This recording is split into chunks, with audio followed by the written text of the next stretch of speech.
En Afrique, le foyer est considéré comme un paradis terrestre, mais dans ce qu'on considère comme paradis africain, voir un mari frapper sa femme paraît un fait normal. Les différentes coutumes que bon nombre de maris disent respecter restent muettes en rapport à ces sujets.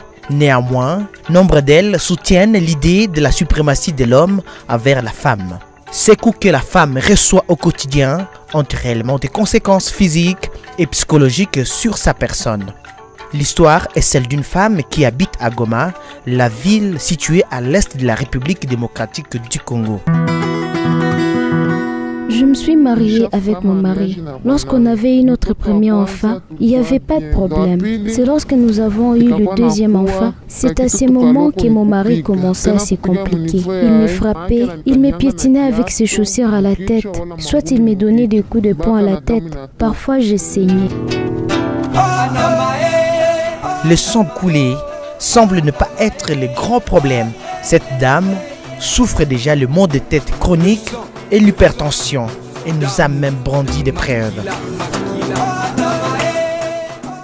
Il me prend comme une chose. Aujourd'hui, je souffre de maux de tête qui me fait mal. Chaque jour, s'il vous plaît. La tête me fait très mal. Je me soigne à la santé mentale. C'est là qu'on me donne le médicament. Aujourd'hui, j'ai l'hypertension parce que quand je le vois venir, j'ai souvent eu peur. Alors, quel a toujours été l'objet de mes attentes dans ce foyer? Il veut toujours faire ce qu'il veut. Si tu oses lui dire que ça c'est pas bien, directement il s'échauffe.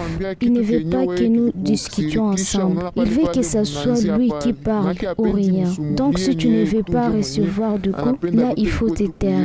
La dernière fois, il m'avait frappé parce que je venais le traîner un peu au marché. Il ne m'avait rien demandé.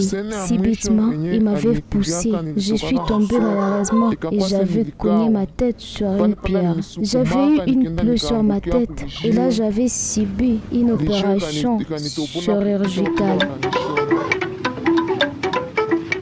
Elles sont nombreuses à Goma, celles qui sont dans cette situation. Souvent la peur du divorce est parmi les facteurs qui leur poussent de ne pas dénoncer ces comportements.